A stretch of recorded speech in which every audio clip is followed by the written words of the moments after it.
ఓం శ్రీ మహాగణాధిపతయే నమః. ఓం శ్రీ మహాసరస్వత్యై నమః. ఓం శ్రీ గురుభ్యో నమః. హరి ఓం. ఓం గణానాం త్వా గణపతిం హవామహే కవిం కవీనాముపమశ్రవస్తమం జ్యేష్ఠరాజం బ్రహ్మణాం బ్రహ్మణస్పత ఆనశృణ్వన్నోతిభిः సేదసాదనం. ఓం ప్రణో దేవీ సరస్వతీ వాజేభిర్వాజినీవతి ధీనామభిత్రియవతు.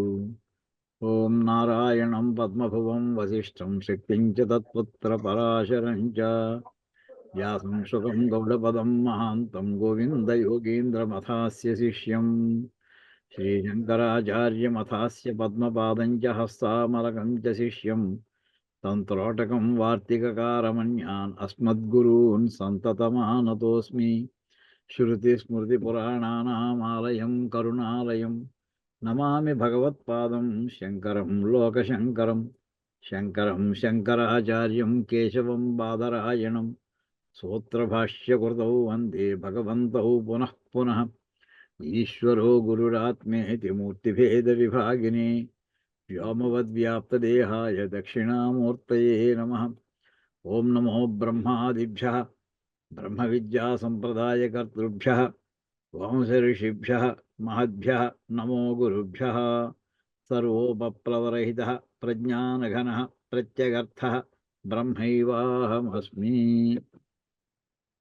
ఓం పార్థాయ ప్రతిబోధితాం భగవతా నారాయణేన స్వయం వ్యాసేన గ్రథితాం పురాణమునినా మధ్యే మహాభారతం అద్వైతామృతవర్షిణీం భగవతీమష్టాదశాధ్యాయినీం అంబ త్వామనుసందధామి భగవద్గీతే భవద్వేషిణీం.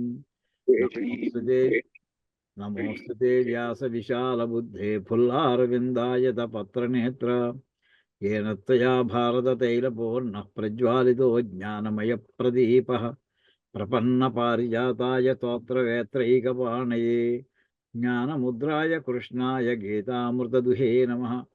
वाचकः प्रणवो यस्य क्रीडावस्त्वखिलं जगतु श्रुतिराज्ञा वपुर्ज्ञानं तं वन्दे देवकीसुतं. सर्वोपनिषदो गावो दोग्धा गोपालनन्दनः पार्थो वत्सः सुधीर्भोक्ता दुग्धं गीतामृतं महतु. वसुदेवसुतं देवं कंसचाणूरमर्दनं देवकी परमानन्दं कृष्णं वन्दे जगद्गुरुं. भीष्मद्रोणतटा जयद्रथजला गान्धारनीलोत्पला शल्यग्राहवती कृपेण वहिनी कर्णेन वेलाकुला अश्वत्थामविकर्णघोरमकरा दुर्योधनावर्तिनी सोत्तीर्णा खलु पाण्डवैरणनदी कैवर्तके केशवे पाराशर्यवचः सरोजममलं गीतार्थगन्धोत्कटं नानाख्यानककेसरं हरिकथा सद्भानुना बोधितं. लोके सज्जनषट्पदैरहरः पेपीयमानं मुदा भूयाद्भारतपङ्कजं कलिमलप्रध्वंसि न श्रेयसे. मूकं करोति वाचालं पङ्गुं लङ्घयते गिरिं यत्कृपातमहं वन्दे परमानन्दमाधवं. यं ब्रह्मा वरुणेन्द्ररुद्रमरुतस्तुन्वन्ति दिव्यैस्तवैः वेदैः साङ्गपदक्रमोपनिषदैर्गायन्ति यं सामगाः. ध्यानावस्थिततद्गतेन मनसा पश्यन्ति यं योगिनः यस्यान्तं न विदुः सुरासुरगणा देवाय तस्मै नमः. ओम गुरुर्ब्रह्मा गुरुर्विष्णु गुरुर्देवो महेश्वरः गुरुः साक्षात् परब्रह्म तस्मै श्री गुरवे नमः.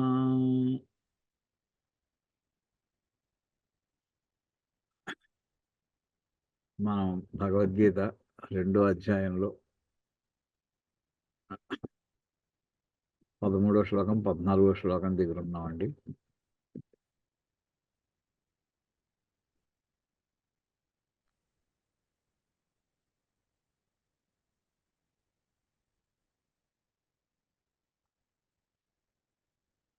ఒకసారి శ్లోకాలు చదువుకుంటూ వెళ్ళిపోదాం, ఎన్నో లేవు. ఇందులో మొట్టమొదటిది అశోచ్యానన్వశోచస్త్వం అని ప్రారంభించారు. అంటే భగవద్గీత ప్రారంభం అయ్యింది. మొట్టమొదటి ఎవరి గురించి దుఃఖించకూడదో వాళ్ళ గురించి దుఃఖిస్తున్నావయ్యా. ఎంచేతంటే పండితులైనటువంటి వాళ్ళు పోయిన వాళ్ళ గురించి బాధపడరు, పోని వాళ్ళ గురించి బాధపడరు. కారణం ఏంటంటే ప్రతి జీవి కూడా నిత్యమైనటువంటి వస్తువు. ఎప్పుడూ ఉండేటటువంటి దాని గురించి అయ్యో పోయిందనుకోవడం పొరపాటే. పోనప్పుడు దాని గురించి దుఃఖించాల్సిన అవసరమే రాదు.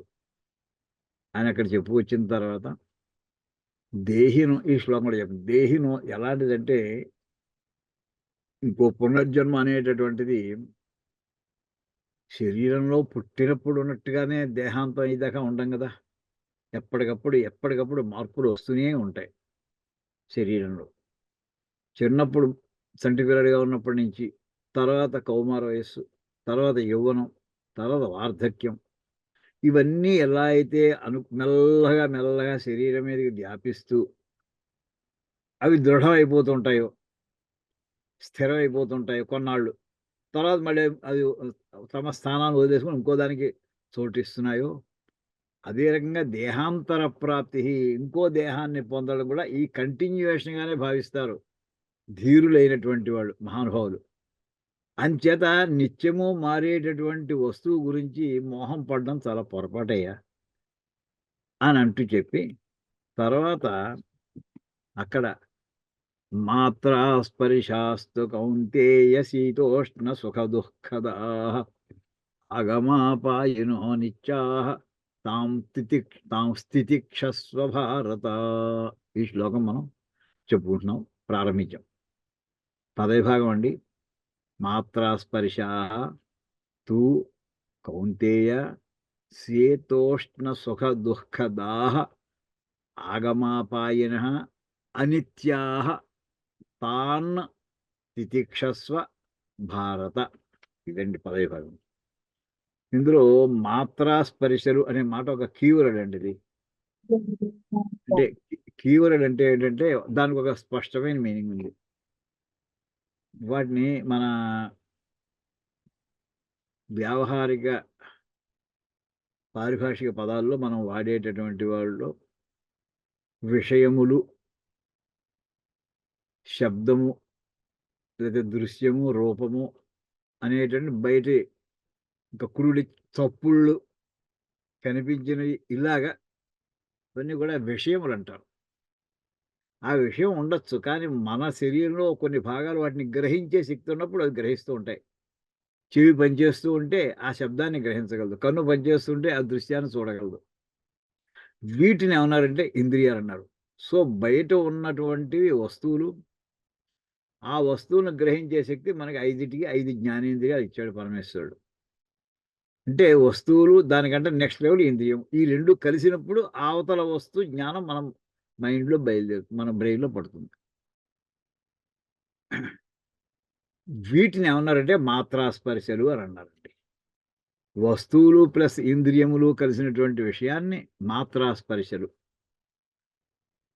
ఇంకా చెప్పాలంటే అసలు ఆ మాత్ర అనే పదం ఎందుకు వాడుతున్నారు అంటే, ఒకాయన మనకి అసలు సృష్టి క్రమంలో తన్మాత్రలన్నీ ఒకటి ఏర్పడ్డాయి. పంచ తన్మాత్రలు. ఆకాశ తన్మాత్ర, వాయు తన్మాత్ర, తేజో తన్మాత్ర, జల తన్మాత్ర, భూ తన్మాత్ర. వాటిలోంచి ఈ 5 ఎలిమెంట్స్ అని నిర్ణయించారండి మన వాళ్ళు. వేదాంతంలో ఈ 5టిని ఎలిమెంట్స్, పంచ తన్మాత్రలు. ఈ పంచ తన్మాత్రలు రకరకాల కాంబినేషన్స్‌లో కలుస్తాయి. అందులోంచి పంచమహాభూతాలు ఏర్పడ్డాయి. పంచ తన్మాత్రల్లోంచి పంచ తన్మాత్రలు ఎక్కడి నుంచి వచ్చాయి? పరమాత్మ నుంచి వచ్చాయి. పరమాత్మ మూల స్వరూపుడు. ఆయనే పరబ్రహ్మ అనుకుందాం. ఆయనలోంచి వచ్చినటువంటి పంచ తన్మాత్రలు, ఈ పంచ తన్మాత్రల యొక్క కాంబినేషన్స్ తోటి ఏర్పడినటువంటి పంచభూతాలు, పంచమహాభూతాలు. అంటే ఆకాశ తన్మాత్ర అంటే పూర్తిగా ఆకాశం మాత్రమే ఉంటుంది. రెండోది వాయు తన్మాత్ర, వాయు అంటే ఎలిమెంట్స్ అనుకోవచ్చు. ఫండమెంటల్ మూలకాలు అవి మన లెక్క ప్రకారం. తన్మాత్రలు మూలకాలు. కానీ మనం చూస్తున్నటువంటి పంచమహాభూతాలు వాటికి కూడా అవే పేర్లు పెట్టారు. పృథివ్యాపస్తేజో వాయురాకాశాలని. అని ఈ పృథివీ అనేటటువంటి ఈ మహాభూతం ఏదైతే ఉందో అది పూర్తిగా పృథివీ తన్మాత్రతోటి కాకుండా 50% తన తన్మాత్ర అంటే భూ తన్మాత్ర, మిగతా 50%ని 4 భాగాలు చేసి అందులో ఆకాశము ఉంటుంది, వాయువు ఉంటుంది, జలము ఉంటుంది, తేజస్సు ఉంటాయి. ఇది అంతని పంచీకరణం అనేటటువంటి ఒక సబ్జెక్ట్ ఉంది, అందులో వివరిస్తారు. అలాగే జలం అనేటటువంటి మనం మహాభూతం చూస్తున్నాం. ఈ జలం అనేటటువంటి మహాభూతంలో జలం తన్మాత్ర 50% ఉంటుంది. అంటే తన తన్మాత్ర 50%, మిగిలిన 4 పరక అంటే 12.5% చొప్పున ఉంటుంటాయి. అలా ఉన్నటువంటి వాటిలోంచి పంచమహాభూతాలకు సంబంధించినవి వస్తువులు, విషయములు, వాటిని గ్రహించేటటువంటి మన ఇంద్రియములు, అది శరీరంలో ఉండేటటువంటి ఈ ఇంద్రియాలు కూడా ఈ పంచతన్మాత్రల యొక్క కలవడాల్లో ఉండేటటువంటి రకాల్లోంచే ఏర్పడినటువంటివి. ఏమండి, అదంతా ఆ సబ్జెక్ట్ వేరు. అది పంచీకరణం అనేటువంటి సబ్జెక్ట్. మొత్తం ఇక్కడ ఎందుకంటే మాత్రా స్పర్శాస్తు అనే మాటకి అర్థం ఏంటంటే విషయములు, ఇంద్రియములు అని అర్థం గుర్తుపెట్టుకోండి. ఇంకిక్కడి నుంచి అంటే ఈ మాత్ర ఇంద్రియములు, హే కౌంతేయ ఓ అర్జున, శీత ఉష్ణ అంటే చలి వేడి, సుఖము దుఃఖము ఇచ్చేటటువంటివి. ఇవన్నీ కూడా ఆగమాపాయన. ఆగమం అంటే రావడం, అపాయనం అంటే పోవడం. ఇవి వచ్చిపోయే లక్షణం ఉన్నటువంటివయ్యా ఇవన్నీ కూడాను. ఈ విషయాలు, తర్వాత ఈ శీతము ఉష్ణము సుఖము దుఃఖం అన్నీ కూడా వచ్చిపోయేటటువంటి లక్షణాలు. అంటే వచ్చిపోయేటటువంటి పెర్మనెంట్ కావు. అవన్నీ కూడా ఏమిటంటే లెక్క అనిత్యములు, అనిత్యాహ. అలాగే కొంచెం నీకు సుఖాన్ని ఇస్తుండొచ్చు టెంపరీగా, అప్పుడు బాగుందని చాలా ఎగిరిపోవద్దు. కష్టంగా ఉంది, దుఃఖం వస్తుందని చెప్పి కుంగిపోవద్దు. తాం స్థితిక్షస్వ, వాటికి అసలు ఓర్చుకోవయ్యా, మరీ పెద్ద ఎక్స్ట్రీమ్స్లో వెళ్ళిపోకు నువ్వు మైండ్ సెట్ తోటి అని ఇది బ్రాడ్గా. ఇప్పుడు దీనికి భాష్యం చూద్దామండి.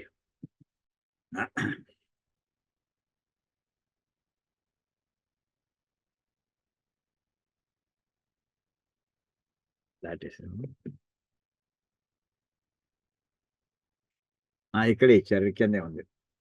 మాత్రాః ఆభిః మీయంతే శబ్దాదయః ఇది శ్రోత్రాదీని ఇంద్రియాణి. ఆభిః అంటే వీటి చేత ఈ శబ్దములు మొదలైనవి గ్రహించబడుతూ ఉంటాయి. వీటి చేత గ్రహించబడతాయి, ఇంద్రియముల చేత. అంటే ఇంద్రియాది శ్రోత్రాదీని. శ్రోత్రం అంటే చెవి, కన్ను, ముక్కు, నాలుక, ఇవన్నీ కూడా వస్తాయి.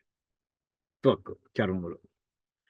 అంటే ఎలా చెప్పారంటే ఇవి మాత్రా స్పర్శ, దానికి వ్యుత్పత్తి చెప్తున్నారు. మాత్రాణం స్పర్శాః అంటే శబ్దాదిభిః సంయోగాః. శబ్దముతోటి, శబ్దాదిభిః ఇది తృతీయ విభక్తి బహువచనం అండి. శబ్దములతోటి వాటి అంటే ఇంద్రియములు పైన చెప్పి మాత్రాః అనే మాటకి అర్థం ఏంటంటే, మాత్రాః అనే మాటకి ఇంద్రియములు, స్పర్శాస్తు అనే మాటకి ఏంటంటే శబ్దాదిభి, శబ్దములు మొదలైనటువంటి వాటితోటి సంయోగం. అంటే ఇంద్రియములకు ఇంద్రియ విషయములతోటి కలయిక. అంటే కంటికి ఒక రూపం, దృశ్యం, చెవికి ఒక శబ్దము, అది సంగీతం కావచ్చు, లేకపోతే భయంకరమైన ధ్వని కావచ్చు. వాటితోటి అవి ఎటువంటివయ్యా? తే శీతోష్ణ సుఖ దుఃఖదాహ. అవిన్ను శీతం ఉష్ణం, ఇంకోటికి వ్యుత్పత్తి వాటికి వివరంగా లేదు. సుఖం దుఃఖంచ, ఇవి శీతము అంటే ఆ ఇంద్రియములు, ఆ ఇంద్రియములు శబ్దాదులతోటి కలియుట చేత మనకి సుఖము దుఃఖము కలుగుతుంటుంది. అదేవిధంగా శీతము ఉష్ణము కూడా సుఖాన్ని దుఃఖాన్ని ఇచ్చేటటువంటి. అది ఇక్కడ శీతోష్ణ సుఖ దుఃఖద. ఇక్కడ సుఖదాహ కాదండి, సుఖ దుఃఖదాహ అని కూడా, అది కూడా మధ్యలో పడాలి, 2 అక్షరాలు మిస్ అయ్యాయి. శీతోష్ణ సుఖ దుఃఖదాహ. శీతం ఉష్ణం సుఖం దుఃఖంచ ప్రయచ్చంతి. శీతము అంటే చలి, వేడి కూడా. అంటే ఇందాక చెప్పి మొట్టమొదటి చెప్పినటువంటి మాత్రాస్పరి ఇంద్రియములతోటి విషయముల యొక్క కలయిక ఒకటి. 2 చలి వేడి మొదలైనటువంటివి సుఖమును దుఃఖమును ఇచ్చును. అదండి దీనికి అర్థం అని ఒక అర్థం. అథవా లేదా ఇంకో రకంగా కూడా వ్యుత్పత్తులు చెప్పచ్చయ్యా. స్పృశ్యంతే ఇది స్పర్శాః. అవి తగులుతూ ఉండేటటువంటి స్పృశించేటటువంటి కనుక అవి వాటిని స్పర్శలు అంటారు. ఏమిటాయి అవి? విషయాః శబ్దాదయః. మాత్రాశ్చ స్పర్శాశ్చ. అంటే మాత్ర అంటే ఇంద్రియములు. అంటే ఇందాక చెప్పిన అర్థం ఏంటంటే ఇంద్రియములు ప్లస్ విషయములు కలయిక ఒకటి. ఇక్కడ ఇంద్రియములు కామ, విషయములు కామ. ఇక అక్కడ శీత కామ, ఉష్ణ కామ. మొత్తం 4 ఐటెమ్స్ అయ్యాయండి. ఇవన్నీ 4 రకాలు ఏం చేస్తాయంటే సుఖ, దుఃఖ, దాహ సుఖమును, దుఃఖమును ఇచ్చునటువంటివి. శీతం అయితే ఇక్కడ ఏమయ్యా అక్కడ ఇందులో 4 ఐటెమ్స్ చెప్పావు కదా! 4 చెప్పడం ఎందుకు? 2 చెప్తే సరిపోదా? లేదయ్యో తేడా ఉంది. ఏమిటంటేట సుఖం 6 పదాలొచ్చాయండి మొత్తం మనం చెప్పాలంటే. ఇంద్రియములు, విషయములు, శీతము, ఉష్ణము అప్పుడు 4 అయ్యాయి. సుఖము, దుఃఖం ఇవి కూడా కలిపితే 6 అయ్యాయండి. ఈ 6 కేటగరీలు కూడా వచ్చిపోయేటటువంటి వాటివేనంటావా? అన్ని 6 రకాలు ఒకే రకమా? కాదు. అది ఇక్కడ చెప్పదలుచుకుందండి. వీటిల్లో ఏమని చెప్తారంటే శీతం కదాచిత్ సుఖం. చల్లగా ఉండడం ఎప్పుడూ దుఃఖాన్నివ్వదు. అప్పుడు సుఖాన్ని కూడా ఇస్తుంది. ఎప్పుడు వేసవికాలంలో. హమ్మయ్య! చల్లగా ఉందనుకుంటాం. వేసవికాలం మంచి ఎండలో బయటికి తిరిగొస్తే. అదే శీతాకాలంలో చలి ఇంకా ఎక్కువైపోయింది. గడ్డగడ్డుకుపోతాం బాబోయ్ అనిపిస్తుంది. ఇప్పుడు హైదరాబాద్‌లో అలా పరిస్థితి కొంతవరకు వెడుతోంది. ఆ డైరెక్షన్‌లో వెడుతోంది. అదే రకంగా ఉష్ణం ఒకసారి సుఖాన్నిస్తుంది. ఒకసారి దుఃఖాన్నిస్తుంది. శీతాకాలంలో చలిమంటేసుకుంటాం. లేతే ఇంకోటి హీటర్ పెట్టుకుంటాం రూమ్‌లో అవసరం వస్తే టెంపరేచర్ మరీ డౌన్ అయిపోతుంటే. ఇలాగా అదే వేసవికాలంలో అప్పుడు ఈ పనులు ఎవరు చేయరు. అప్పటికే భగ్గులు మండిపోతుంది అంటుంటాం. అంటే శీతము అనేటటువంటిది ఎప్పుడూ సుఖాన్నివ్వదు. ఎప్పుడూ దుఃఖాన్నివ్వదు. ఉష్ణం అనేది కూడా ఎప్పుడూ సుఖాన్నివ్వదు. ఎప్పుడూ దుఃఖాన్నివ్వదు. ఇదండి. అయితే మిగతావి ఉన్నాయి చూసారా? సుఖము అంటే ఏంటి? దాని యొక్క లక్షణములు మారుతూ ఉంటాయి. శీతము యొక్క లక్షణం సుఖాన్నిస్తుందా? దుఃఖాన్నిస్తుందా? ఎవరు చెప్పలేం. టైముని బట్టి ఆధారపడుతుంది. ఉష్ణం సుఖాన్నిస్తుందా? దుఃఖాన్నిస్తుందా? ఎప్పుడూ పెర్మనెంట్‌గా ఒకటి కాదు. అని చెప్పి అక్కడ చెప్తున్నారండి. శీతం కదాచిత్ సుఖం, కదాచిత్ దుఃఖం. తథా ఉష్ణం అపి అనియత రూపం. దానికి స్థిరంగా ఇలాగే సుఖాన్నే ఇస్తుందని లేదు. వేడి. ఎప్పుడు శాశ్వతంగా దుఃఖాన్ని ఇస్తుందని కూడా లేదు. సుఖ దుఃఖే పునః నియత రూపే. అయితే ఈ 6 4 ఒక రకం, 2 మాత్రం ఒక రకమైన సుఖము, దుఃఖం. సుఖం ఎప్పుడూ సుఖమే. దుఃఖం ఎప్పుడూ దుఃఖమే. అది శీతాకాలంలో సుఖమైనా కావచ్చు, వేసవికాలంలో సుఖమైనా కావచ్చు. అది సుఖమే. దుఃఖం వేసంగా ఇంకో టైంలో కావచ్చు, దుఃఖమే కావచ్చు. శీతాకాలంలో ఇంకో కాలమైనా అది దుఃఖమే. అంచేత ఇక్కడ చెప్తున్నారండి. సుఖ దుఃఖములు మాత్రం ఎప్పుడూ ఒకే రకంగా ఉంటాయి. యతః న వ్యభిచరతః. వ్యభిచరణం అంటే మారుట. ఒకదాన్ని వదిలేసి ఇంకో దానికి వెళ్ళడానికి ఇక్కడ వ్యభిచారం అంటారు. సంస్కృతంలో అది. అంటే మార్పు కలది అని చెప్పడానికి ఆ పదం ఎక్కువ సార్లు వాడుతుంటారు. అతః తాభ్యాం పృథక్ శీతోష్ణయోః గ్రహణం. వాటిని ఆ రెండిటిని శీతము, ఉష్ణము ఈ రెండిటితోటి కలిపి చెప్పడం జరిగింది. కానీ అందులో శీతము, ఉష్ణము అనేటటువంటి వాటి లక్షణాలు మారుతూ ఉంటాయి. సుఖాన్ని, దుఃఖాన్ని ఇచ్చేటువంటి టైములు మారుతూ ఉంటాయి. కానీ సుఖము సుఖాన్నే ఇస్తుంది. దుఃఖాన్ని దుఃఖాన్ని ఇస్తుంది. యస్మాత్ తే మాత్రా స్పర్శాదయః. ఇవన్నీ ఏవైతే ఉన్నాయో ఈ పదాలన్నీ కూడా ఇవన్నీ ఆగమాపాయినః. ఆగమ అపాయశీలాః. అంటే వచ్చేటటువంటి రకం ఉంది. ఎప్పుడో కష్టం ఒకసారి వస్తుంది ఏదో ఈవెంట్‌లో. శాశ్వతంగా మన జీవితాంతం కొన్నాళ్ళు ఉంటుంది. దానికో టైం ఉంది. తర్వాత అది ఆటోమేటిక్‌గా చల్లారిపోతుందది. అలాగే సుఖం కూడా ఉధృతంగా వస్తుంది. కొన్నాళ్ళు ఉంటుంది. అది కూడా వెళ్ళిపోతుంది. అంటే ఇవన్నీ కూడా తస్మాత్ అనిత్యాః. అవన్నీ కూడా అనిత్యమైనటువంటివయ్యా. మహానుభావులు అతః తాన్ శీతోష్ణాదీన్ తితిక్షస్వ. ఇందులో ఏమిటి చెప్పదలుచున్నాడు కృష్ణ పరమాత్మ అర్జునుడికి? ఇప్పుడు వీళ్ళందరినీ చంపుతున్నావు. నీకు బాధ వస్తోంది, దుఃఖం వస్తోంది. ఈ దుఃఖం నీకు శాశ్వతమైంది కాదు, గుర్తెట్టుకో. ఇది కొన్నాళ్ళే ఉంటుంది. యుద్ధం నెగ్గాం అంటే మన సుఖం అనేది రాబోతోందనే భావన కనుక కలిగిందనుకో, అది కూడా కొన్నాళ్ళే ఉంటుంది. అంటే నువ్వు చేసేటటువంటి యుద్ధ ప్రయత్నం ఏదైందో అది తాత్కాలికమైనటువంటి విషయంగా గుర్తెట్టుకో. దీనిలో శాశ్వతమైన సుఖము లేదు, శాశ్వతమైన దుఃఖము లేదు. అలాంటప్పుడు శాశ్వతం కాని దాని గురించి బాధపడతావేటయ్యా? ప్రసహస్వ తితిక్షస్వ అంటే ప్రసహస్వ ఓర్చుకో. తేషు హర్షం విషాదం చ మా కార్షి. దాంట్లోనే హర్షాన్ని పొందొద్దు, ఎప్పుడు అదే నాకు సంతోషంగా ఉండాలి, అది లేదు ఇందులో, అలా బాధపడద్దు. విషాదం ఏముంటూ వస్తుంది, అది శాశ్వతం కాదు. అంటే దాంట్లో నువ్వు సుఖాన్ని దుఃఖాన్ని ఆశించకు.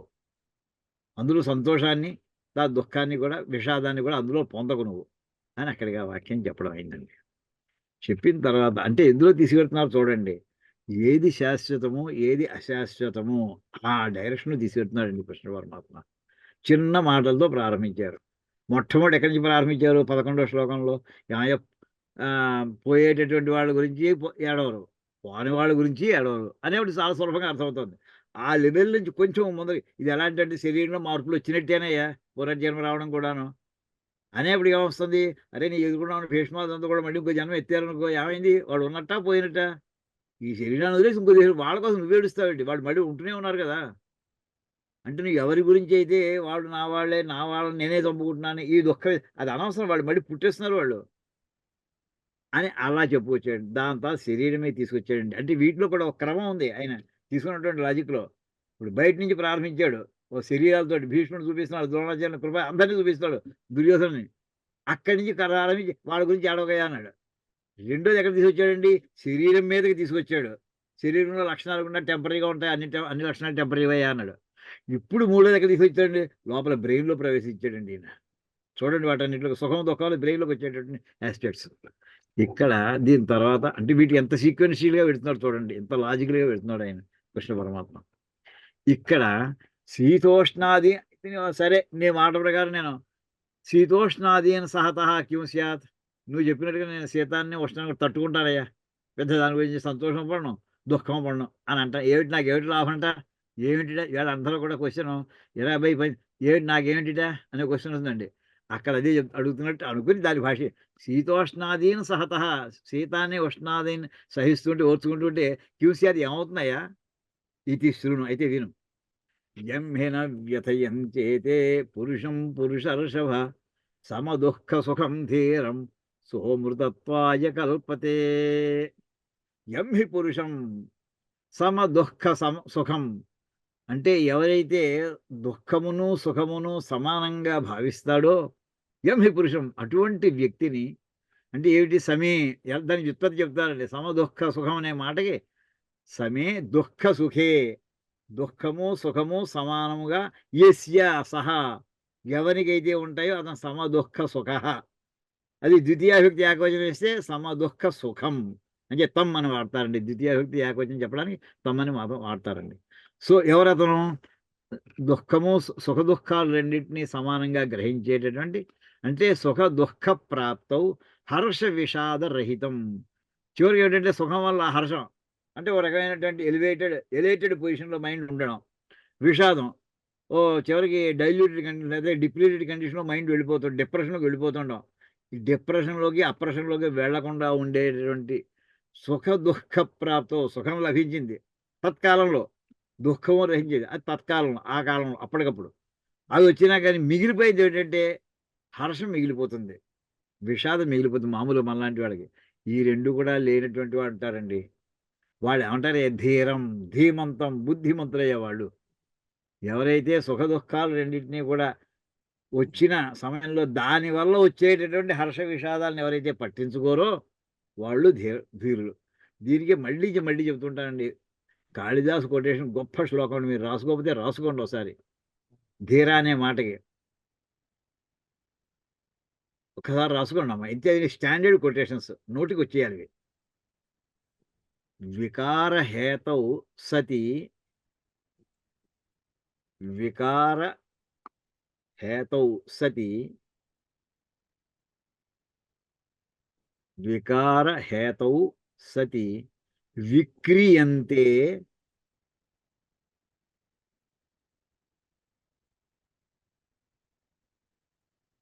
విక్రియంతే ఏషాం యకారానికి ఏకారం అండి. ఏషాం న చేతాంసి ఏషాం అచ్చులు ఏ కాదండి. యకారానికి ఏకారం పెట్టుకోండి. ఏషాం న చేతాంసి ఏషాం న చేతాంసి త ఏవ ధీరః. త ఏవలో ఇప్పుడు అచ్చుల్లో ఏ రాసుకోండి. ఏవ అచ్చుల్లో ఏకారం. త ఏవ ధీరాః అర్థం అండి. వికారాన్ని కలిగి అది కూడా రాసుకోండి. వికారాన్ని కలిగించేటటువంటి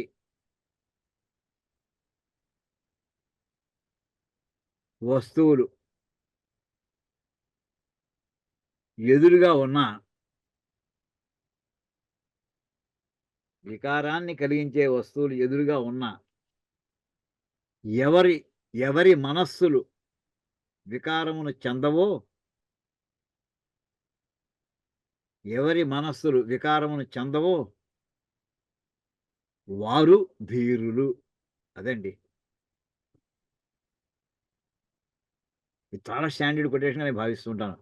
గొప్ప డెఫినిట్ కాళిదాసు మనకి కుమార సంభవంలో అంటే మంచి వయస్సులో ఉండేటటువంటి ఇంకా వివాహం కాలేదు పార్వతీదేవి ఆయనకి సహాయం చేయడానికి వీళ్ళు తపస్సు చేసుకుంటున్నటువంటి శివుడికి ఆయనకి పూలు పట్టుకొస్తుండడం లేదా నీళ్లు పట్టుకొస్తుండడం శుభ్రం చేసి ముగ్గేస్తుండడం ఇలాంటి చిన్న చిన్న పనులు చేస్తుంది. ఒక్కడే ఉన్నాడు, ఒక్కతే అమ్మాయి ఎదురుకుండా ఉంది. వికారం మామూలుగా అయితే సామాన్యంగా కలుగుతుంది, కానీ అది ఏ వికారం కలగలేదు ఏంటి. ఆయన ధీరుడు అంటూ ఆ కాంటెక్స్ట్ చెప్పాడు అనుకోండి, కానీ ఇది మాత్రం శాశ్వతమైన వాక్యం. ఇక్కడ చూడండి, అంటే సుఖము ఎప్పుడు కూడా పరీక్ష పాస్ అయ్యాము అని అనుకోండి, ఆ కాలంలో మంచి మనం ఎగిరి మనసు చాలా ఉత్సాహంగా ఉంటుంది. తర్వాత ఏం మిగులుతుంది? సంతోషం మిగిలిపోతుంది మనకి. పాస్ అయ్యాం అనేటటువంటిది. దుఃఖం ఎవరో ఇంట్లో ఒకళ్ళు ఎవరో కాలం చేశారు, ఆ క్షణంలో ఉన్న దుఃఖం, కానీ శాశ్వతం విషాదం మిగిలిపోతుందండి. అంటే సుఖం వల్ల హర్షం వస్తుంది, దుఃఖం వల్ల విషాదం వస్తుంది. ఈ సుఖం దుఃఖం దేనివల్ల వస్తాయి? ఇందాక చెప్పినటువంటి శబ్ద అంటే విషయములతోటి ఇంద్రియముల యొక్క సంయోగం వలన, లేక చలి వలన, లేక ఉష్ణం వలన, ఇంకా మొదలైన ఇలాంటి కారణముల వలన సుఖము దుఃఖము వస్తాయి. ఆ సుఖము దుఃఖం వల్ల మిగిలి ఏంటంటే మనకి హర్షము విషాదం మిగులుతూ ఉంటాయి. ఇప్పుడు ఇక్కడ ఏం చెప్తున్నారంటే సుఖ దుఃఖ ప్రాప్తో, సుఖము దుఃఖము ప్రాప్తించినా అవి వచ్చి వెళ్ళిపోతాయి. హర్ష విషాదరహితం, హర్షము పొందలేదు, విషాదము పొందలేదు ఆ మహానుభావుడు. అలాంటి వాడు ధీరం, అతను ధైర్యవంతుడని. మామూలు ధీరుడు అంటే ధైర్యుడు 2 అర్థాలండి. ధైర్యవంతుడని ఒకటి, ధీమంతుడు బుద్ధిమంతుడని ఒక అర్థం. 2 అర్థాలు ఉన్నాయి ధీరుడు అనే మాటకి. న వ్యధయంతి న చాలయంతి, అతన్ని ఏమీ చెయ్యలేవు. ఈ హర్షము సుఖము దుఃఖము కూడా వచ్చిన సుఖ దుఃఖములు అతన్ని ఏమీ చెయ్యలేవు. ఎంహిన వ్యధయంతి ఏతే, ఏతే అంటే 6 రకాలు కూడా అతన్ని ఏమీ చేయలేవు ఆ మహానుభావుణ్ణి. అలాంటి వాడు అంటే అతను ఏమంటాడు, అతను దుఃఖమైనా అలాగే ఉంది, సుఖమైనా. రమణ మహర్షి లాంటి వాడు తీసుకోండి, రామకృష్ణ పరమహంస తీసుకోండి, వాళ్ళకి ఏమిటంటే ఏ రకమైన వికారాలు లేవు వాళ్ళకి. అలాంటి వాళ్ళకి వాళ్ళు ఏమంటారు చివరికి? సహా అమృతత్వాయ కల్పతే, ఆ మాటకు వస్తున్నాడు. సహా ఆ మహానుభావుడు, ఆ ధీరుడు, బుద్ధిమంతుడు ఎలాంటి వాడు? అతను నిత్య ఆత్మ దర్శన నిష్ఠ, నిత్యము కూడా ఆత్మ దర్శనమనే పరమాత్మనే మనస్సులో నిత్యము లగ్నమైన మనస్సుతో దర్శిస్తూ ఉండేటటువంటి వాడు. అందులో బయట పడితే కదా మనం బయట మనలాంటి వాళ్ళతో మాట్లాడుతున్నా అతని దృష్టి అంతా దాని మీదే ఉంటుంది. అంటే ద్వంద్వ సహిష్ణు, ఈ ద్వంద్వములను సహించు లక్షణము కలవాడు. ద్వంద్వాలంటే కొన్ని సుఖం దుఃఖం, ద్వంద్వ సమాసం అంటాం కదండి. మన చిన్నప్పుడు తల్లిదండ్రులు, ఎప్పుడు ఉదాహరణ చెప్పంటే ద్వంద్వ సమాసం ఉదాహరణ తల్లిదండ్రులు ఇలాంటివి చెప్తుండేవాళ్ళు, అన్నదమ్ములు. అలాగే ద్వంద్వ సహిష్ణు, వ్యతిరేకములతో లక్షణాలు ఉన్నటువంటి ద్వంద్వములు ఇవి. శీతానికి ఆపోజిట్ ద్వంద్వం ఉష్ణం అవుతుంది. అలాగే ద్వంద్వ సహిష్ణు అలాంటి వాడు అమృతత్వాయ అమృత భావాయ మోక్షాయ కల్పతే సమర్థ. అలాంటి వాడు మోక్షానికి సమర్థుడయ్యేవాడు, యోగ్యుడు వాడు. ఇప్పుడు నువ్వు కనుక మెల్లగా ప్రాక్టీస్ చేసి ఇప్పుడు వీళ్ళని చంపడం వల్ల వచ్చేటటువంటి దుఃఖాన్ని ఓర్చుకున్నావు అనుకో, రాజ్యాన్ని పొందడం వల్ల వచ్చే సుఖాన్ని కూడా పెద్ద ఎక్కువ లెక్క కట్టలేదు అనుకో, నువ్వు మోక్షానికి అర్హుడు అవుతావయ్యా. అది ఎంత స్థాయి అండి, ఎంత గొప్పదండి. అమృతత్వాన్ని పొందుతావు నువ్వు అని అల్లా ఇతన్ని లేవదీస్తున్నాడు అర్జునుడిని. ఎక్కడి నుంచి ప్రారంభించారు చూడండి. మొత్తం 4 శ్లోకాలు వరుసగా లెవెల్ పెంచుకుంటూ వెళ్తున్నాడు. మైండ్ సెట్లోకి వెళ్ళిపోయాడు. ఇప్పుడు మళ్ళీ ఇంకొకసారి చెప్పుకుందామండి. యం హిన వ్యధయంత్యేతే పురుషం పురుషర్షభ సమదుఃఖ సుఖం ధీరం సోమృతత్వాయ కల్పతే. యం హి పురుషం, ఏ పురుషుడినైతే, అంటే ఎటువంటి వాడు, సమదుఃఖ సుఖం అంటే సమే దుఃఖ సుఖే యస్య తం, ఎవరికైతే సుఖము దుఃఖము సమానంగా ఉంటాయో అలాంటి వాడు సమదుఃఖ సమం ద్వితీయ భక్తిలో, అతనిని సుఖ దుఃఖ ప్రాప్తం వచ్చినటువంటి సుఖము దుఃఖము అంటే హర్ష విషాదం రెండు కూడా అతనికి లేవు. అంటే అతన్ని ఆ ధీరం అటువంటి ఆ ధీరుణ్ణి వ్యథయంతి అవి అతన్ని కదల్చలేవు, అతన్ని మార్చలేవు, అతన్ని బాధ పెట్టలేవు, సంతోష పెట్టలేవు కూడా. ఏం చేత అతని దృష్టి వీటి మీద లేదు గనక. అది ఎప్పుడు సిద్ధిస్తుందంటే ఆత్మదర్శనంగా ఉన్న వాళ్ళకే. అంచేది నిత్య ఆత్మదర్శనాత్. అంటే నువ్వు ఆ స్థితిలోకి వెళ్ళాలంటే సుఖ దుఃఖాలను వదిలేయాలంటే ఆత్మదర్శనంలో నీ మనసును లగ్నం చేసుకో అర్జున. దానివల్ల ఏమవుతావంటే నువ్వు అందులో లగ్నం చేయగా నీకు ఆటోమేటిక్‌గా నీ మోక్షానికి ఎలిజిబిలిటీ వచ్చేస్తుందయ్యా అని పెద్దది చూపిస్తున్నాడండి. అంటే 5 పైసలు పోతే పోయింది. నీకు 1000,00,00,000 రాబోతోంది. 5 పైసలు లెక్క అన్నట్టుగా అక్కడ చిన్న ఉదాహరణ తీసుకొచ్చాడండి. దీని తర్వాత శ్లోకం అండి. ఇది అందరూ కంఠస్థం చేయండి ప్లీజ్. రానివాళ్ళు ఎవరైనా ఉంటే. ఇక్కడ ఈ శ్లోకంలో వేదాంతము, సైన్సు కలిసిపోయి ఉన్నాయండి.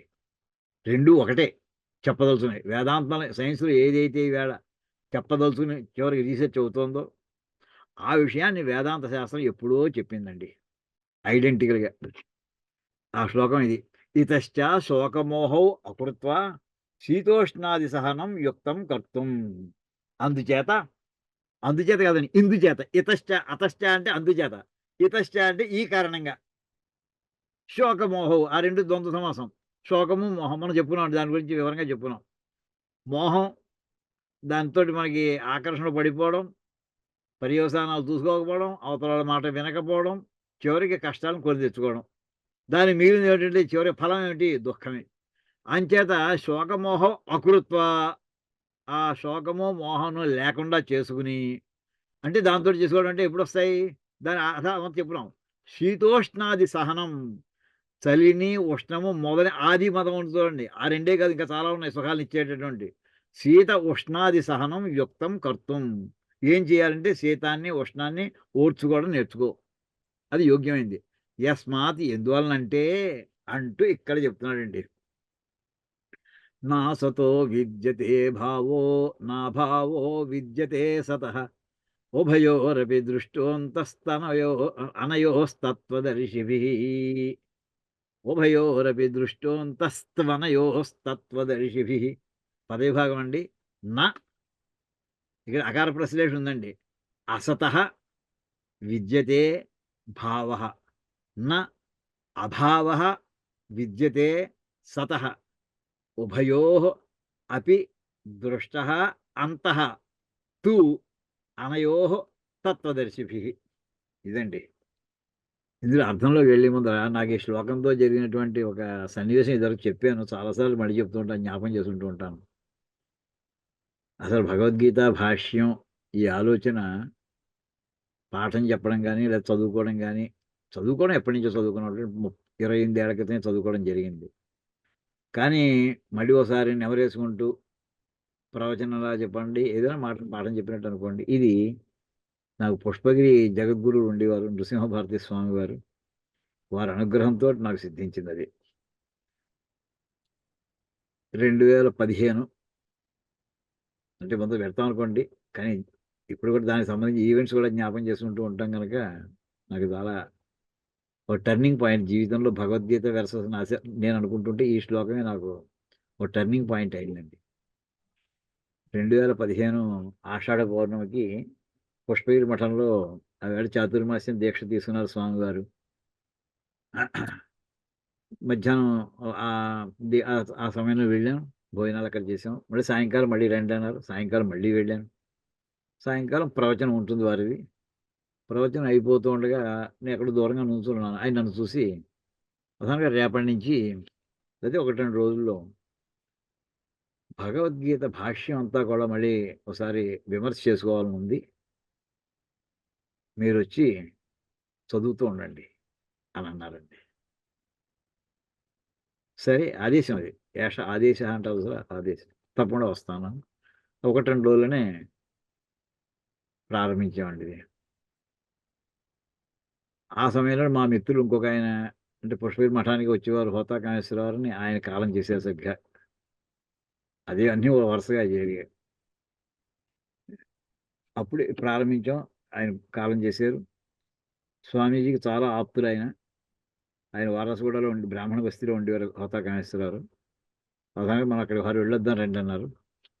నేను స్వామీజీ కలిసి హోతాకామేశ్వరరావు ఇంటికి వెళ్ళాం. ఇంకా ఆల్మోస్ట్ ఆయన లాస్ట్ డేస్లో వెళ్ళిపోయారు, ఆయన ఉన్నారు. తిరిగి వచ్చేసాం. వచ్చేసిన తర్వాత ఈ పాఠం నడుస్తోంది. ఈ శ్లోకం దగ్గరికి వచ్చామండి. మొట్టమొదటి నుంచి మనకి భూమి గురించి నారాయణ పరో వ్యక్త అక్కడి నుంచి ప్రారంభించి చెప్పుకుంటూ వచ్చాం. రోజు సాయంకాలం సూర్యాస్తమయం వరకు పాఠం. లేదు ఆ తర్వాత వారికి అనుష్ఠానం అవి ఉంటాయి, వెళ్ళేవారు. ఈ శ్లోకం దగ్గరికి వచ్చేవాడికి ముందర భాష్యం అంతా కూడా చదివి వినిపించాను. స్వామీజీ దీనికి ఇంకో అర్థం కూడా సమాంతరంగా కనిపిస్తోందండి, అనుమతిస్తే చెప్తాను. చెప్పండి అన్న. అప్పుడు దీనికి సైంటిఫిక్గా అర్థం అంతా చెప్పుకుంటూ వచ్చానండి. సుమారు ఒక గంట సేపు పట్టింది అది. అవుతుండగా ఇంకా ఆఖరికి వస్తుండగా అప్పటికి సూర్యాస్తమయం అయిపోతుంది. ఇంకొక 5 నిమిషాలు, ఇంకో 10 నిమిషాలు, 15 నిమిషాలు ఉంటే మొత్తం ఈ శ్లోకాన్ని భాష్యం వివరణ పూర్తి అయిపోతాయి. వారు ఆ సమయంలో ఇది మనం ఇక్కడ ఆపుకుందామా ఈవేళ అన్నారు. తమరు ఆదేశం అన్నాం, ఆపేసాం. అది అయిపోయిన తర్వాత మాది 2 రోజులు ఆ వేళ మొన్నటి పాఠం లేదు, ఆ మొన్నటి ఉంది. అంటే గురువారం నాడు పాఠం అయింది, శుక్రవారం పాఠం లేదు, శనివారం నాడు మళ్ళీ సాయంకాలం కలుసుకోవాలి. ఆయనకి ఇంతట్లో ఆవేళ గురువారం నాడు పాఠం కూర్చొని కొంచెం జలుబుతోటి ఉన్నారు, కోల్డ్ ఉంది కొంచెం. సో నేను శుక్రవారం కలవలేదు. శనివారం నాడు పొద్దున ఇంకా కోల్డ్ బాగా ఉంటే ఆశ్రమంలో వాళ్ళు ఇక్కడ బేగంపేటలోనండి, ఒకసారి డాక్టర్ చూపిద్దాం, ఎందుకో ఒకసారి తెలిసిన డాక్టర్స్ ఉన్నారు కదా అని చెప్పి కేర్ హాస్పిటల్కి వెళ్ళారండి. వెళ్ళేవాడు మొట్టమొదటి వాళ్ళు స్వామీజీ వచ్చారంటే చాలా గౌరవం కొద్దీ వెంటనే ఈసీజీ తీసేవాడికి వాళ్ళు హడిలిపోయారు. ఆయనకి హార్ట్ అటాక్ కండిషన్స్ వచ్చేసి అందులో ఉన్నాయి. వెంటనే స్వామి మీరు ఏమనుకోవద్దు, వెంటనే అడ్మిట్ చేసేసుకోవాలి, మళ్ళీ సీరియస్గా ఉందని చెప్పేశారు. అడ్మిట్ చేసేసారండి. ఆయన వెళ్ళేప్పుడు ఇక్కడ మఠం నుంచి బయలుదేరేప్పుడు కారు దూరంగా ఉంటే నడుచుకుంటూ హాయిగా వెళ్ళారు. ఆయనకేం తెలియలేదు, అంత సుఖంగా వెళ్ళారు కారులోకి. అక్కడ వెళ్ళినప్పుడు దిగిన తర్వాత మళ్ళీ కారులో దిగుతూనే ఆయన లోపల స్ట్రెచర్ మీద ఏమి వెళ్ళలేదు, నడుచుకుంటూ వెళ్ళారు. అడ్మిట్ అయ్యారు. సుమారు 10:30కి 1 గంటకి ఆయన నిర్యాణం చెందారండి. 1 గంట నిర్యాణం చెందారు. ఎంత సుఖంగా జీవితంలో మామూలుగా ఎండింగ్ ఎలా వస్తుందో చెప్పడానికి ఇదొక ఉదాహరణ అండి. నిన్న మనం చెప్పుకున్నాం సరే, అగ్నేనయ సుపథారాయే అస్మాన్, నన్ను చాలా సులభంగా తీసుకెళ్ళయ్యా, మోక్ష మార్గంలో తీసుకెళ్ళయ్యా అంటే అంత సుఖంగా వెళ్ళిపోవడం అది అత్యద్భుతమైన సంఘటన అండి. ఆ వేళ మధ్యాహ్నం ఎక్కడో నగర్లో ఎక్కడో మీటింగ్లో ఉన్నాను. 2:30కి నాకు ఫోన్ వచ్చింది, స్వామీజీ ఇంకా లేరు అని. ఈ ఒక్కరోజు మధ్యలో జరిగిన వారుట నేను గురువారం నాడు పాఠం చెప్పి విడిపోయిన తర్వాత ఆ విషయాన్ని మఠానికి వచ్చిన ప్రతి వాళ్ళతోటి చెప్పేటండి. ఎంత బాగా ఉందో సైంటిఫిక్ దీనికి ఎక్స్ప్లెనేషన్ అంతా కూడాను.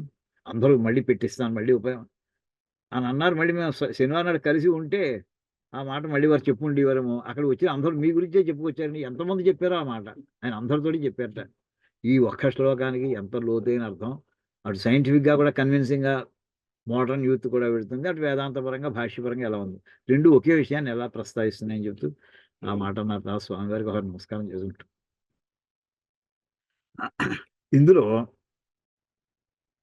ఉండేటటువంటి విషయం ఏంటంటే చాలా సింపుల్ అండి. మాటలో లేని వస్తువు ఉండడం అంటూ జరగదు, ఉన్న వస్తువు లేకుండా ఉండడం అంటూ జరగదు. ఈ విషయం తెలిసినటువంటి ఈ విషయాన్ని మహానుభావులు తెలుసుకుని ఉంటారు. అంతే, ఇంతేనండి. ఎంత తేలిగ్గా ఉందో చూడండి. లేని వస్తువు ఉండడం అంటూ ఉండదు, ఉన్న వస్తువు లేకుండా ఉండడం అంటూ ఉండదు.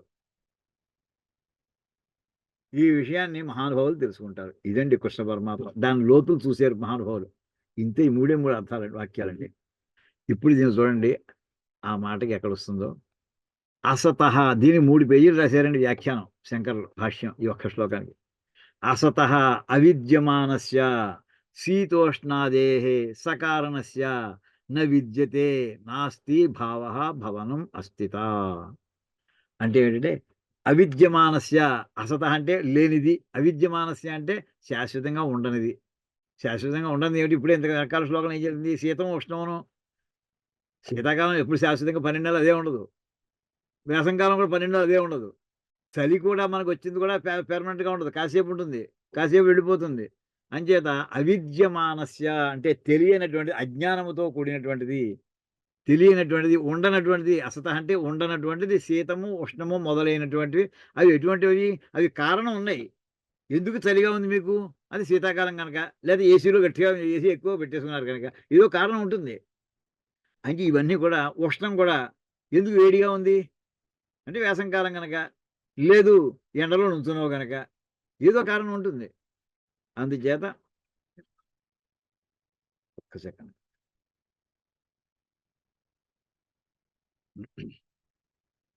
అంటే ఈ శీతము, ఉష్ణము మొదలైనవన్నీ కూడా చలి, వేడి మొదలైన ఆది అంటున్నారండి. మొదలైనవి ఇవన్నీ కూడా సకారణం.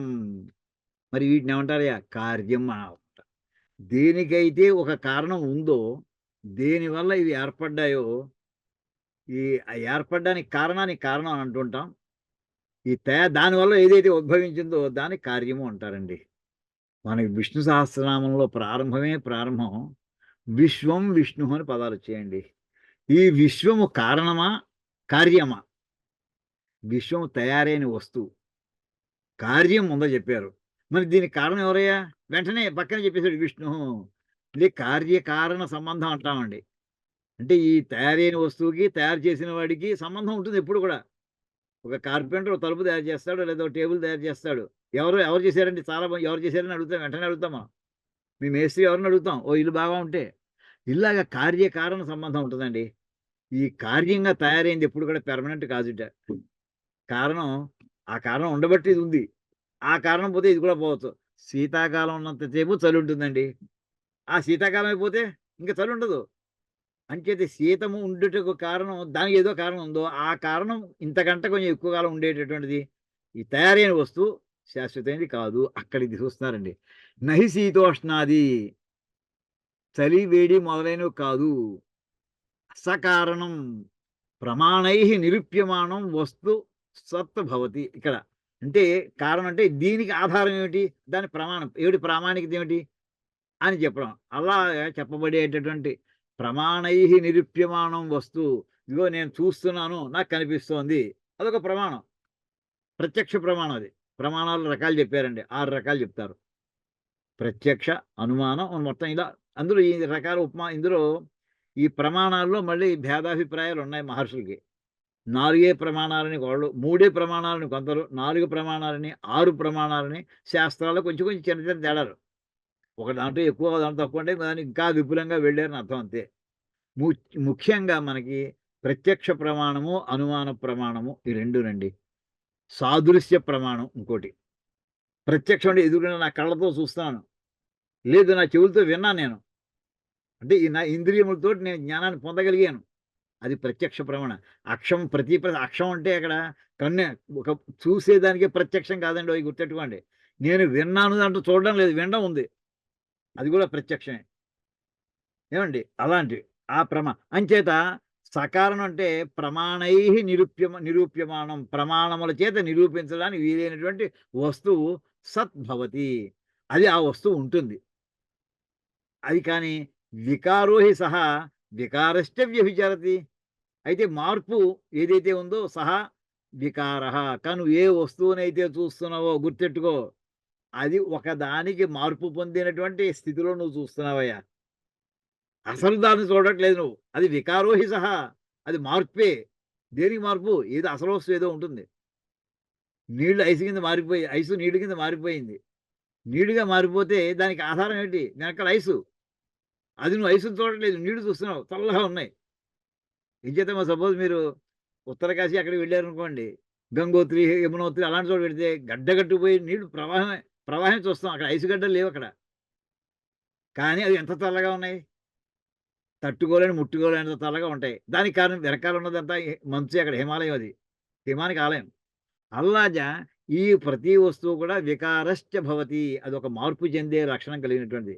యథా ఘటాది సంస్థానం చక్షుషా నిరూప్యమాణం మృద్ వ్యతిరేకేణ అనుపలబ్ధే అసత్. అంటే ఈ ఘటము మొదలైన, ఘటం అంటే కొండ. ఇప్పుడు కూడా ఘటము, పటము మనకి వేదాంతంలో రెగ్యులర్ చాలా సింపుల్ ఉదాహరణలండి. కానీ చాలా డీప్ మీనింగ్స్ ఉన్నటువంటి, అర్థాలు ఉన్నటువంటి పదాలవి. యథా ఘటాది సంస్థానం అంటే సిస్టమ్. సంస్థానం అనే మాటకు అర్థం ఏంటంటే ఇంగ్లీష్లో సిస్టమ్ అండి. ఒక వస్తువు అనుకోండి, ఏదైనా సరే ఒక కొన్ని కాంపోనెంట్స్ తోటి తయారు చేసినటువంటి వస్తువు. ఇప్పుడు గడియారం ఉందనుకోండి, గడియారంలో కొన్ని వందల కాంపోనెంట్లు ఉన్నాయి. అంటే దాని సంస్థానం, దాన్ని సిస్టమ్ అంటాం. సిస్టమ్ పని చేయట్లేదయ్యా, సిస్టమ్ బాలేదయ్యా అంటుంటాం. చాలా ఈజీగా అనేస్తాం. కానీ సిస్టమ్ అంటే ఏమిటంటే దాని లోపల కొన్ని అంతర్భాగాలున్నాయి. ప్రతి అంతర్భాగానికి కొన్ని నిర్దిష్టమైనటువంటి బాధ్యతలున్నాయి. ఆ పనులు చేయాలి.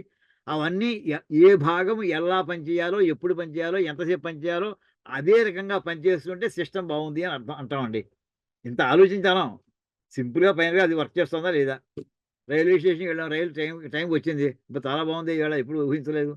రైలు లేట్‌గా ఈ సిస్టమ్ అంతేనయ్యా, ఇది బాగుపడదు ఇది ఎప్పుడు కూడా. దాని శాపనార్థాలు పెట్టేస్తుంటాం మనం. అలాగా ఘటాది సంస్థానం అంటే ఘటము మొదలైనటువంటి వస్తువులనుకోండి. ఇవన్నీ కూడా చక్షుషా కంటితో కనిపిస్తుంది నాకు ఎదురుగుండా. నాకు ల్యాప్‌టాప్ కనిపిస్తుంది. మీ ఇమేజెస్ కనిపిస్తున్నాయి. నిరూప్యమానం అని. కానీ ఇవన్నీ కూడా ఎంతసేపంటే వ్యతిరేకన. ఘటం అనేది మట్టి ఉన్నంత సేపే కుండ. మట్టే ఇక్కడ నాకు లేకుండా పోయిందనుకోండి, ఇంక కుండ ఎక్కడుంటుందండి? కుండ ముక్కలు కూడా కొండ నేల నుంచి కొట్టేసామనుకోండి, చిల్లపెంకులు అంటుంటాం. లేక దాన్ని కూడా మట్టి కుండ పిడత ముక్కలు. అందులో కూడా మట్టి ఉంది. నువ్వు మట్టిని తీసేసేయి. మట్టి తీసేస్తే ఆ వస్తువు లేదక్కడ. అది చెప్తున్నారు. వ్యతిరేకేణ అనుపలబ్ధేహే. అంటే కొండకి మట్టి కారణమైంది. కొండ ఏమిటంటారు మరి? కార్యం అంటారు. ఈ కార్యానికి కారణం లేకపోతే, కొండకి మట్టి లేకపోతే ఆ కొండ లేదు. అదే రకంగా కారణం లేకపోతే అనుపలబ్ధే, ఆ వస్తువు ఉండదు. దాన్నేమంటారయ్యా? అసత్. ఉండని వస్తువు అని లెక్క. తథా సర్వః వికారః కారణ వ్యతిరేకేన. సమస్తమైనటువంటి మార్పులు కూడా సర్వః వికారః, సమస్తమైన మార్పులు కూడా కారణ వ్యతిరేకేణ అనుపలబ్ధేహే. అంటే వీటన్నిటికి ప్రతి వస్తువుకి ఒక రా మెటీరియల్ ఏదో ఉండి ఉండాలి. ఇంత ల్యాప్‌టాప్ కూడా ప్లాస్టిక్ తయారైందంటే దానికేదో ఆధారం ఉండాలి. ఆ ప్లాస్టిక్‌కి ఆధారమైన మాలిక్యూల్స్ ఏవో ఉన్నాయి. అది లేకపోతే ఈ ప్లాస్టిక్ లేదు. స్క్రీన్ లేదు. లోపల కర్సర్ లేదు. ఏమీ లేదక్కడ. అనుపలబ్ధి. దాని కారణాన్ని గనక తొలగిస్తే ఆ వస్తువు ఉండదు గనక, కారణం ఏంటంటే, ఆ కారణంలోంచి అది తయారైన వస్తువు. అంటే అది కార్యం అయింది. ఆ కార్యానికి ఆ కారణాన్ని కనుక తొలగిస్తే ఆ వస్తువు ఉండదు. ఇంపాసిబుల్. అనుపలబ్ధి అంటే దాన్నేమంటారంటే లేని వస్తువు కింద లెక్కెట్టాలయ్యా. నీకేదో కంటికి కనిపిస్తోందనుకుంటున్నావు. కానీ కంటికి కనిపించే వస్తువు కూడా తయారైన వస్తువా? తయారు అవ్వని వస్తువా? తయారైన వస్తువు. తయారైన వస్తువయితే అది కూడా లేనట్టే లెక్క. సరే.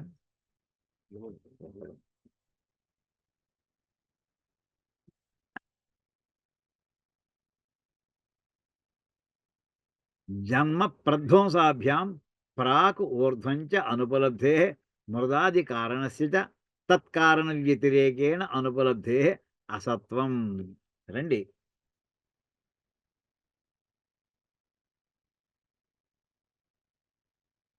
బాగుంది.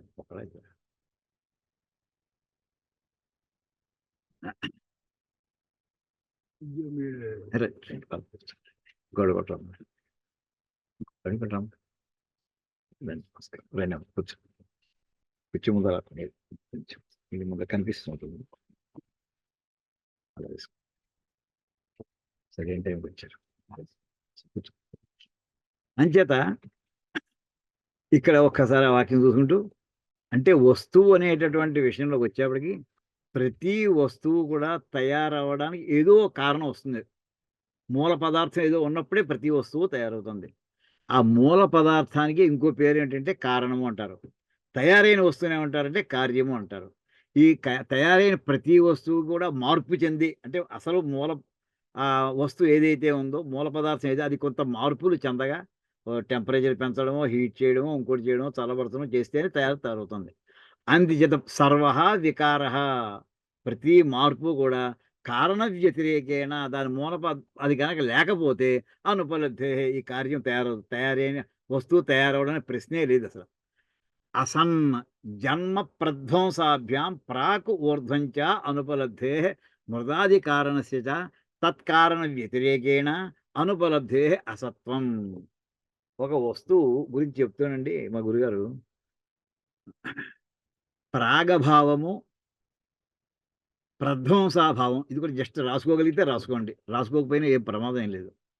అభావము అని మాట రాసుకుని ప్రాగభావము అది ఒకటి. నెక్స్ట్ లైన్‌లో ప్రధ్వంస అభావము 2 రకాలటండి. అభావం అంటే లేకపోవుట. ఏ వస్తువు కూడా శాశ్వతం కాదండి.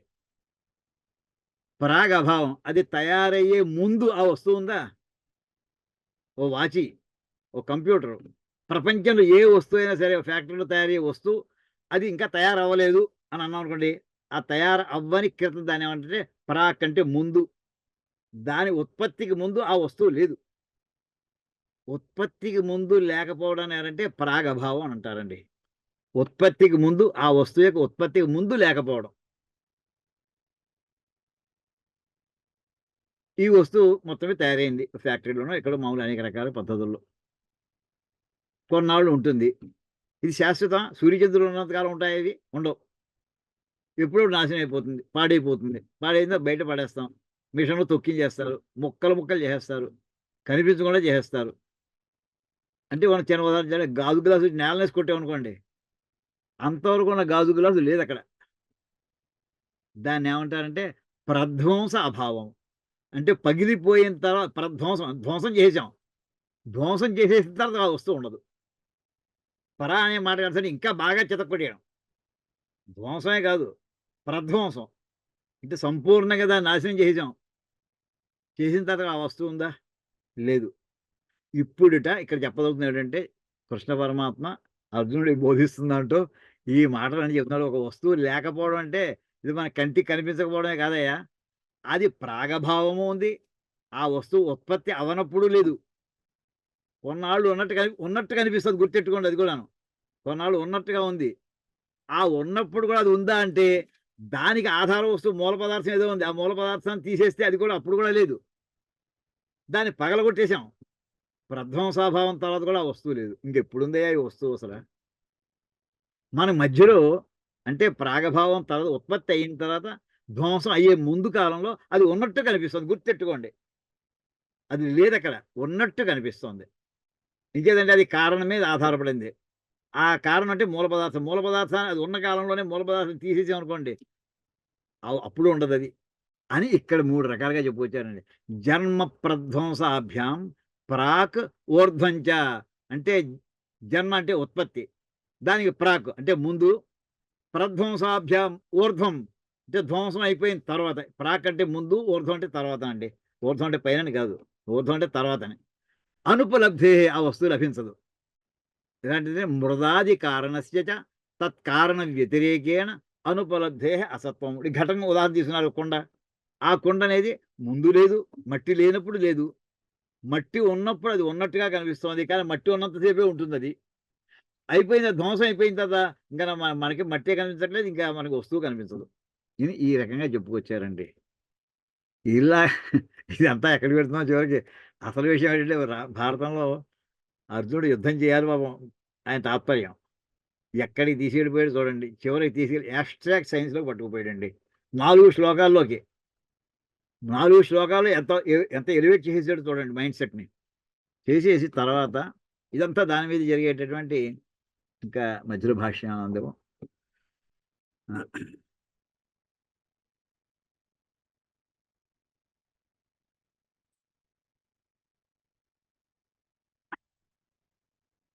తదసత్వే చ సర్వ అభావ ప్రసంగః ఇది చేత్ న ఇక్కడ సైన్స్ గురించి కొంత ఇంట్రడ్యూస్ చేసి మళ్ళీ ఇక్కడికి వస్తామండి ఈ పేజీలోకి.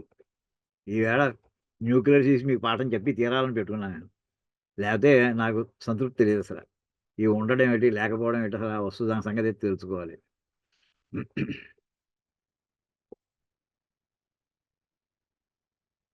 జస్ట్ ఇది టైం పడుతుందండి. ఒక అరగంట సేపు పడుతుంది. అందరూ ఉండగలరని అనుకుంటున్నాను. టైం అయిపోయింది. ఎవరైనా వెళ్ళిపోవాలంటే వెళ్ళిపోవచ్చు. ఎవరిష్టం వాళ్ళది. ఈ విశ్వంలో ఎన్ని పదార్థాలున్నాయసల? అక్కడ నాసతో దానికే చెప్తున్నామండి ఇంతా. ఎన్ని రకాల పదార్థాలున్నాయి. విశ్వంలో పదార్థాలు ఎన్నున్నాయి? అనంత కోటి పదార్థాలు ఎవరైనా లెక్కెట్టి చెప్పగలడా? ఎవ్వడు లెక్క పెట్టలేడు. పోనీ 100 ఏది 86,400 జీవులంటారు. ఏం కాదండి అది. అనంత కోటి వస్తువులున్నాయి. అనంత కోటి. ఒక కోటి కాదు. బ్రహ్మాండం గురించి మాట్లాడుతున్నాం అండి. బ్రహ్మాండాల నక్షత్రాలు ఎన్ని ఉన్నాయో తెలుసా మనకి? Billions and billions and billions, గెలాక్సీలే బిలియన్స్‌లో ఉన్నాయి. అనంత కోటి పదార్థాలండి. అయితే ఆ పదార్థం తయారైన వస్తువులు ఇప్పుడు మళ్ళీ మనకది కారణమా? కార్యమా? తయారైన వస్తువా? తయారవ్వడానికి మూల పదార్థమా? అది అక్కడ ప్రశ్న వస్తుందండి. ఇప్పుడు దీనికి అనంత కోటి పదార్థాలండి. ఈ అనంత కోటి పదార్థానికి వాటికి ఏమన్నా ఈవేళ ఫిజిక్స్‌లో ఏ పదార్థానికైనా మాలిక్యూల్ అని ఒకటి ఉంటుందండి. ఇప్పుడు వాటర్ ఉందనుకోండి, మంచినీళ్ళు ఉన్నాయనుకోండి. ఓ చెంబులో మంచినీళ్ళు పట్టుకొచ్చాం. 2 గ్లాసులో పోసాం. ఈ గ్లాసులోది అది నీళ్ళే. ఈ గ్లాసులో రెండో గ్లాసులోది మంచినీళ్ళే. అందులోంచి చిన్న బుల్లి గ్లాసులో పోసామండి. అవి మంచినీళ్ళే. అలా ఇంకా వాటిని ఇంకా సూక్ష్మంగా చేసుకుంటే చివరికి వెళ్ళేప్పటికి కంటికి కనిపించదు. ఊహలోకి వెళ్ళిపోదాం. ఊహలో ఒక డ్రాపే తీసుకున్నాం. ఆ డ్రాప్‌లో ఉన్నది మళ్ళీ వాటరే. ఈ పక్కన ఉన్నది వాటరే హెచ్2ఏ. వాటర్ అంటే హెచ్2 అంటామండి. అలా ఎంతవరకు వెళ్ళగలరు మీరు? ఆ నీటి లక్షణం ఉండాలి. 2 గ్లాసుల్లోని మనం బిందులోంచి గిన్నెలోంచో లేదా ఇంకో దాంట్లో ఒక బుల్లి గ్లాసులో తీసుకున్న అన్నిట్లోకి వాటర్ యొక్క లక్షణాలు వస్తూనే వచ్చాయి. ఆ వాటర్ యొక్క లక్షణాలు ఎంత వరకు ఉంటాయి? అంటే ఆఖరి మాలిక్యూల్ వరకు ఉంటాయండి. దాన్ని అంటే ఎన్ని పదార్థాలైతే ఉన్నాయో విశ్వంలో అన్ని రకాల మాలిక్యూల్స్ ఉంటాయండి. ప్రతి వస్తువుకి దాని క్యారెక్టరిస్టిక్ మాలిక్యూల్ ఉండి తీరుతుంది. అదే రాసిన రెండో లైన్ చూడండి. ఒక్కొక్క పదార్థానికి ఒక్కొక్క రకమైన అణువులు. అణువులనేమో మాలిక్యూల్స్ అంటారండి. ఇంగ్లీష్‌లో మనం మళ్ళీ కన్‌ఫ్యూజ్ అవ్వద్దు. అణువు అంటే చాలా చిన్నదనే భావం ఉన్నా అది కాదు, మాలిక్యూలే. అందుచేత విశ్వంలో ఎన్ని వస్తువులున్నాయి, అనంత కోటి పదార్థాలున్నాయి. అంటే ఎన్ని రకాలండి. ఒక అణువు ఎన్నున్నాయని కాదు. ఒక క్లాస్‌లో ఎంతమంది విద్యార్థులు ఉన్నారన్నట్టుగా కాదు.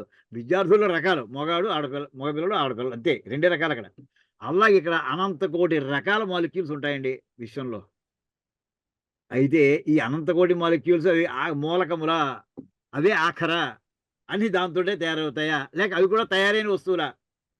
అవి కూడా తయారైన వస్తువులండి. అంటే ఈ విశ్వం తయారవ్వడానికి ఈ అణువులు మూలకాలు. మనం వాటికి ఆధారం. అప్పుడు ఇది కారణమైంది. అణువులు కారణమయ్యాయి. ఇది కార్యమైంది. అనంతకోటి పదార్థాలు కార్యములయ్యాయి. తయారైన వస్తువులు. వాటికి మూల పదార్థాలంటే మనకి ఈ అణువులు. అయితే ఈ అణువులు మూలకాలు కావు. ఫండమెంటల్స్ కావవి. వాటి లోపల చూస్తే వాటిని విడదీస్తే తెలిసిందండి. హైడ్రోజన్ వేరు, ఆక్సిజన్ వేరు అని తేల్చారు. అవి కొన్ని పరమాణువుల యొక్క సంయోగం వల్ల ఏర్పడ్డాయి ఈ అణువులు. అవి ఎన్నున్నాయి? అవి అనంతకోటి ఉన్నాయా? లేవు. అక్కడ విచిత్రం అండి. అవి చివరికి 118 మొత్తం విశ్వం మొత్తం మీద ఇంతవరకు తెలిసినవి 118 రకాల పరమాణువులను గుర్తించారండి. 118 రకాలు. మొట్టమొదటి ఇందులో మనకి మెండలీఫ్ పీరియాడిక్ టేబుల్ అని చదువుకుంటూ ఉంటాం చిన్నప్పుడు. మేము అప్పుడే బీఎస్సీ చదివాం. తర్వాత ఇప్పుడు హై స్కూల్‌లోనే సెకండ్ ఫార్మ్‌లో అంటే సెవెంత్ క్లాస్, ఎయిత్ క్లాస్ అని చెప్పేస్తున్నారు. మెండలీఫ్ అన్నీ గుర్తించలేకపోయాడు. 65 70 చూసాడతను. కానీ తర్వాత సైన్స్‌లో ఇంకా మిగతా అతను కనుక్కొనివి చాలామంది కనుక్కున్నవి అన్నీ చూస్తే 118 రకాలు తేల్చారండి. ఇది కూడా ఫైనలే కాకపోతే ఇంకా 5, 6 తర్వాత దొరకకూడదని ఏం లేదు. ఇంతవరకు దొరికినవి తెలుసు 118 రకాలు. అంటే ఏమైంది? అనంత కోటి పదార్థాలకి మూలకాలు ఎన్నంటే 118. ఎలా గ్రహించాలండి? ఎలా అర్థం చేసుకోవాలి? హైదరాబాద్‌లో ఎన్ని ఇళ్ళున్నాయో లెక్కేద్దామండి. హైదరాబాద్ జనాభా ఎంతమందండి సుమారు? ఈవేళ 80 లక్షల మందని చెబుతున్నారు. 80 లక్షల ఇళ్ళున్నాయా? లేవు. ఓ ఇంటికి నలుగురు ఉన్నారనుకుందాం యావరేజ్‌ని. సో, 20 లక్షల ఇళ్ళున్నాయండి. అనుకుందాం కాసేపు ఆర్గ్యుమెంట్ సేక్. 20 లక్షల ఇళ్ళు 20 లక్షల పదార్థాలతో తయారయ్యాయా? లేదు. ఏ ఇల్లు కట్టినా గాని సిమెంటు, ఇటక, కంకర, ఇంకోటేమో మన స్టీల్ ఇలాంటివి ఎక్కువ 5, 6 పదార్థాలే. ఎవరు కట్టినా ఈ 5, 6 పదార్థాలతోనే చేస్తున్నారండి. అంతే కదండీ! 20 లక్షల పదార్థాలు ఎవరు వాడట్లేదు. అంటే ఏమైంది? ఎన్ని లక్షల కోట్ల పదార్థాలున్న వాటికి మూలకములు మనం ఇందాకే చెప్పింది. అంతవరకు ఈ కారణం ఏంటంటే, ఓ కంకర లెక్కెట్టుకోండి. ఇసక, సిమెంటు, స్టీలు, తర్వాత మనకి మిగతా వుడ్డు ఇలాంటివి 5, 6 పదార్థాలు అంతే. ఈ రకంగానే ఇక్కడ ఈ అనంత కోటి రకాల పదార్థాలకి అనంత కోటి అణువులుంటే, అనంత కోటి అణువులు చివరికి 118 రకాల పరమాణువులతో తయారవుతాయండి. పరమాణువులు అంటే ఉదాహరణ ఏంటి? బంగారం, రాగి, వెండి, ఆక్సిజన్, హైడ్రోజన్ ఇలాంటివండి. ఇవి అందరం వింటూ ఉంటాం. ఇవి మూలకం.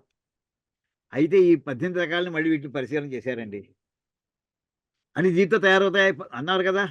ఈ 118 రకాలు అవి మూలకములా? అంటే మూలకం అంటే దాని లోపల ఏమి ఉండకూడదు. అంతర్భాగాలేమి ఉండకూడదు. ఏదో గడియారాన్ని విప్పేస్తే లోపల చాలా పార్ట్‌లు కనిపిస్తాయి. కానీ మన సైకిల్స్‌కి బాల్స్ ఉండేవండి. Cycle balls. లోపలంతా ఎక్కడ చూసినా ఇనప ముద్దే అది. అలాంటివా కాదండి. ఈ 118 రకాల పరమాణువులు కూడా బ్రాడ్‌గా ప్రతి దాంట్లోనూ 3 రకాల అంతర్భాగాలు ఉన్నాయండి. వాటిని ప్రోటాన్‌లు, న్యూట్రాన్‌లు, ఎలక్ట్రాన్‌లు ఇవాళ ఇంటింటా మన మనవలు, మునిమనవలు చదువుతూనే అందరం వింటూనే ఈ పదాలు ఇప్పుడు వినని పదాలు కాదండి ఇవి. ఈ 3 రకాలు అంటే 118 కూడా మూలకం కాదు. పరమాణువు మూలకం కాదు. పరమాణువు లోపల ఉన్నయి మూలకమేమో అని సంశయం కలగడానికి అవకాశం ఉందండి. ప్రోటాను, న్యూట్రాను, ఎలక్ట్రాన్ అండి. దీని తర్వాత చూస్తే ఈ 3 రకాలు పోనీ మూలకమా? అంటే ఇంక అంతర్భాగాలు ఉండకూడదు. కాదు. వీటిలో మళ్ళీ 46 రకాల సూక్ష్మ కణాలు ఉన్నాయని గుర్తించారండి. ఆ 46 రకాలు ఏవేవో కొన్ని కలిసి మొత్తం ఈ 3 రకాలు తయారవడం. ఈ మూడిట్లోంచి 118 తయారవడం. 118 నుంచి అనంతకోటి పదార్థాలు మాలిక్యూల్స్ తయారవడం వస్తుందండి. అయితే ఈ 46 రకాలు మూలకాలా? కాదని చెప్పారండి. వీటి లోపల 6 రకాలు ఉన్నాయటండి. వాటినేమన్నారంటే వాటిని క్వార్క్స్ అని అంటారండి. క్వార్క్స్. ఈ 6 రకాలు అవి ఫండమెంటల్ అనుకున్నాం. ఈ 6 రకాల్లోంచే పైన 46 రకాలు వాటిని ఆల్ఫా పార్టికల్ అని, బీటా పార్టికల్ అని, గామా పార్టికల్ అని అలా అంటుంటారు. అంటే ఇవి మూలకాలేమో అనుకున్నామండి. కాదండి.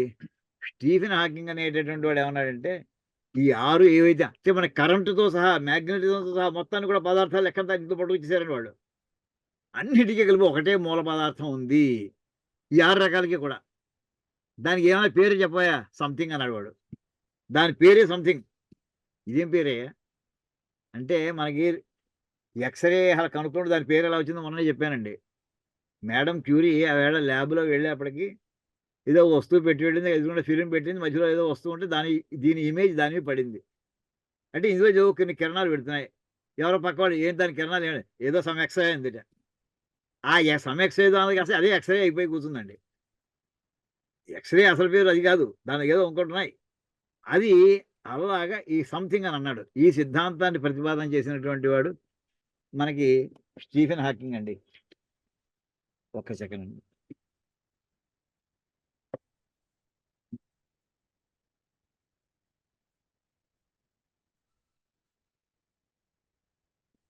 ఏమండి?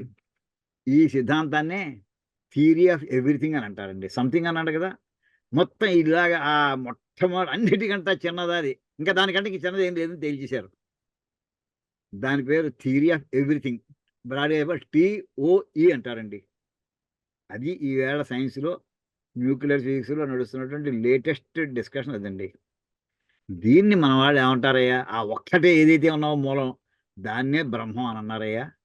ఆ బ్రహ్మంలోంచే సమస్త బ్రహ్మాండాలు తయారయ్యాయి. సర్వం ఖల్విదం బ్రహ్మ. ఇప్పుడు సైన్స్‌లో మేము కనుక్కున్నామని చెప్తున్నటువంటి సిద్ధాంతం ఏదైతే ఉందో, అది మన ఉపనిషత్తులో ఎప్పుడో ప్రకటించబడినటువంటి సిద్ధాంతం అంటది. ఇంత విషయం గుర్తెట్టుకోవడం కష్టం అనుకోండి. ఈ ఈ ఈ అంకెలు గుర్తెట్టుకోండి పోనీ. అందరూ రాసుకోండమ్మా. ఏమనుకోవద్దు. ఒక్కసారి గుర్తెట్టుకోండి. పై సింబల్ 8 అడ్డంగా పడుకోబెడితే ఎలా ఉందది? అలా ఉంటుందది. దాన్ని ఇన్ఫినిటీ అంటారు. అదేమిటంటే మొత్తం ఎన్నున్నాయి? 3, 3, 6, 7 రకాల సింబల్స్ అండి. 7 గుర్తెట్టుకోండి. ఇది పర్వాలేదు. ఇంత సబ్జెక్ట్ గుర్తెట్టుకోకలేదు. 7 సింబల్స్ అంకెలు గుర్తెట్టుకోండి. చాలా సింపుల్‌గా ఇది బ్రహ్మాండ సృష్టి. దీన్ని ఇన్ఫినిటీ అంటామండి. ఇన్ఫినిటీ 118, 3, 46, 6, 1. మొట్టమొదటిది ఏంటంటే వస్తువులు. విశ్వంలో ఎన్ని వస్తువులున్నాయి? అది అనంతకోటి. దానికి ఎన్ని రకాల అణువులున్నాయి? రకాలు. అనంతకోటి అణువులు. ఈ అనంతకోటి అణువులు దేనితో తయారయ్యాయి? 118 రకాల పరమాణువులతో తయారయ్యాయి. అంటే మళ్ళీ కిందకొస్తున్నది అంతర్భాగాలని అర్థం అండి. ఈ 118 రకాల పరమాణువుల్లోనూ ఎన్ని రకాలున్నాయి? ప్రోటాన్లు, న్యూట్రాన్లు, ఎలక్ట్రాన్లు బ్రాడ్‌గా 3 రకాలున్నాయి అంతర్భాగాలు. ఈ 3 రకాల్లోనూ ఇంకా అంతర్భాగాలు ఎన్నున్నాయి? వీటిని సబ్ న్యూక్లియర్ పార్టికల్స్ అంటారండి 46ని. ఈ 46 ఎలా తయారయ్యాయి? అంటే 6టితో తయారయ్యాయి. వాటిని క్వార్క్స్ అంటారు. ఈ క్వార్క్స్ దేనితో తయారయ్యాయి? ఒకదాంతో తయారయ్యాయి. దాన్నేమంటారు? సంథింగ్. సైన్స్ ప్రకారం అయితే. మనమైతే బ్రహ్మము. రివర్స్‌లో పెడితే కింద నుంచి ప్రారంభిస్తే ఈ సంథింగ్‌లోంచి 6 రకాలు తయారయ్యాయండి. 6 రకాలంటే డిఫరెంట్ కండిషన్స్. ఉదాహరణకి హెచ్2 అనే పదార్థం ఏదో ఉంది. అది గడ్డగట్టిందా? ప్రవహిస్తోందా, ఎగిరిపోతోందా, ఈ 3 చెప్పట్లేదు నేను. అది గడ్డకట్టినప్పుడు దాన్నేమో ఐస్ అంటాం. దాని ఫ్లూయిడ్‌లో ఉంటే వాటర్ అంటాం. ఆవిరైపోతుంటే నేను వాటర్ వేపర్ అంటున్నాం. అంటే ఒకే మూల పదార్థం ఒకటే మూడిట్లోను. అలా ఈ 1 6 రకాలుగా అయిందండి. 6 రకాలు అంటే అప్పుడు ఏమైంది? 1 కారణం, ఈ 6 కార్యములయ్యాయండి. తర్వాత స్థాయిలో చూస్తే ఈ 6 కారణములయ్యాయి 46 తయారవ్వడానికి. అంటే 46కి 6 కారణమే కానీ, ఈ 6 కూడా కారణం, అసలు కారణం, మూల కారణం కాదు. అన్నిటికి కూడా మూల కారణం ఎవరని ఇదండి. ఇప్పుడు మీరు ఎవ్వనిచే జనించు పద్యం చదువుకోండి. ఎవ్వనిచే జనించు జగమెవ్వని లోపల నుండు లీనమై ఎవ్వని యందుడిందు పరమేశ్వరుడెవ్వడు మూల కారణం బెవ్వడు. అంటే ఇవన్నీ కూడా కారణాలే. వీటిని ఏమంటారు? పరంపర కారణాలంటారండి. అంటే పైదానికి ఇది కారణం. కానీ దానికి ఇంకో కారణం వెనకాల ఉంది. సో, దీనికి ఇది కారణం, దీనికి ఇది కారణం, దీనికి ఇది కారణం, దీనికి ఇది కారణం, దానికి అది కారణం. దానికి దీనికి ఇంకా కారణం ఏం లేదండి. అకారణుడైన మూల కారణాన్ని ఆఖరి దాన్ని ఇదన్నిటికంటే లోపల ఉన్నది. ఇదండి. ఇది ఉన్నది ఏది అంటే ఈ ఒక్కటే ఉన్నదండి. నాసతో విద్యతే భావః నాభావో విద్యతే సతః. ఇంక దీనికి ఇందాక అభావాలు లేకపోవడం 2 రకాలు చెప్పుకున్నామండి. ప్రాగభావం ముందర లేకపోవడం ఇది ఎప్పుడూ ఉంటూనే ఉంటుంది. ప్రధ్వంసాభాగం సర్వనాశనం చేసేసాం అనుకుంటున్నాం. సర్వనాశనం తర్వాత కూడా ఉండే ఉంటుందండి. దాని నాశనం అనేది తెలీదు. నాశనము లేదు అని చెప్పడానికి మనం వాడే పదం అంటే అవ్యయః. వ్యయం అంటే తరుగు. తరుగు లేదు ఆయనకి. పెరుగు లేదు. పెరగడం లేదు, తరగడం లేదు ఆయనకి. అలాగే మొత్తం ఈ కింద నుంచి వస్తే ఇవన్నీ కూడా పరంపర కారణాలు అవుతుంటాయండి. ఈ ఈ విషయాన్ని ఇదైతే ఇవాళ సైన్స్‌లో ఏదైతే డెవలప్ చేసి ఇంతవరకు ఉందంటున్నారో, ఈ విషయాన్నే మనం అక్కడ సూత్రంలో, శ్లోకంలో ఇక్కడ చెప్పుకోవడం జరుగుతుందండి. అక్కడ చెప్పుకొని ఇప్పుడు ఆ శ్లోకం చూడండి. నాసతో విద్యతే భావః నాభావో విద్యతే సతః ఉభయోరపి దృష్టోంతః అనయ అనయోస్తత్వదర్శిభిః.